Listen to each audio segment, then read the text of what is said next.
Hi, Sean Delmore here with CK Worldwide. Today I'd like to introduce you to remote amperage controls for TIG welding. Now most of you out there are probably familiar with the old style foot pedal. And for the most part, I prefer a foot pedal for TIG welding. But there are some applications where a TIG foot pedal just isn't practical, like welding up a ladder or maybe under a race car. And putting this thing between your legs isn't that comfortable.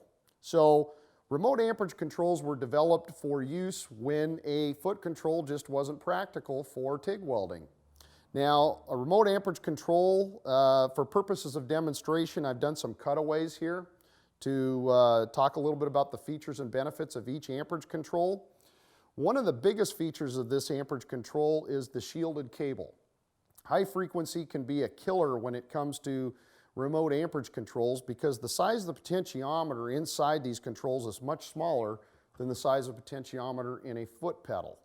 And what this shielded cable does is bleeds that high frequency off through a path of least resistance to the remote receptacle or to the chassis ground on the welding machine.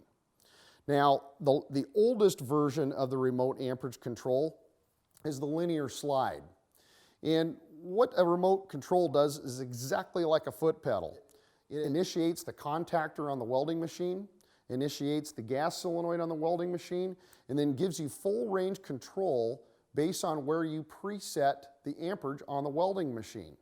The only thing that's required for us to supply you with the correct amperage control for your power source is to make sure your power source has a remote receptacle and make sure we know what the pinout is on the remote receptacle and the model of the machine. The second model that's available is the rotary amperage control.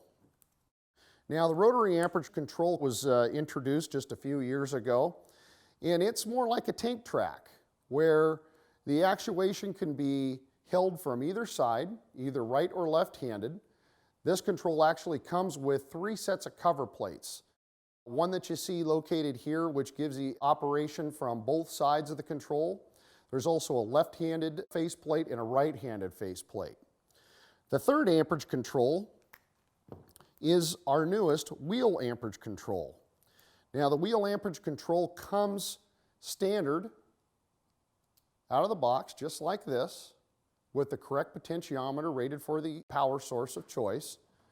Same type of operation, contactor control, and in full range control based on where you preset the welder. But the neat thing about this little wheel control that I like is you can slide it up on the TIG torch head closer to where you actually operate and get nice fine control of not only your on-off but also your amperage. So all 3 types of controls are available. If you need assistance in determining on which control would be best for your application, give our tech support team a call here at CK Worldwide at 1-800-426-0877, and we look forward to your call. Thank you.